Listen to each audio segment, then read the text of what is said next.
Equipment on a tanker Eagle S was accused to intercept radio frequencies and track NATO military ships and aircraft, according to a secret document cited by Lloyd's List. They were monitoring all NATO naval ships and aircraft. They had all details on them. They were just matching their frequencies. Russian, Turkish, Indian radio officers were operating it. From Lloyd's List publication.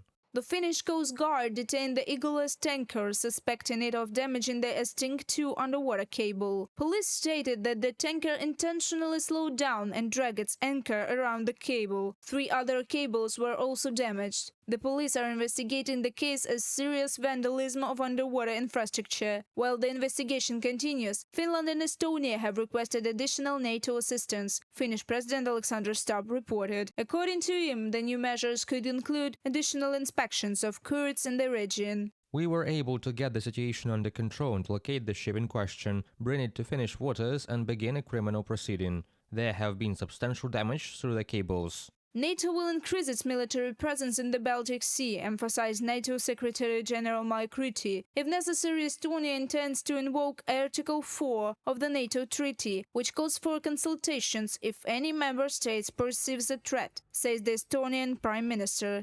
Our wish would be to receive reinforcements from NATO in the form of a fleet to act as a deterrent. Kristen Michal, Prime Minister of Estonia, commenting to Estonian media. On December 27, Estonian naval forces moved to protect a parallel power line, S-Link 1. After the 170-kilometer-long S-Link 2 cable was disconnected, Estonia's power supply was drastically reduced. The national government intends to ask the International Maritime Organization to update the legislation. First is that we are interested in to push international maritime community to change or to modernize the international maritime law.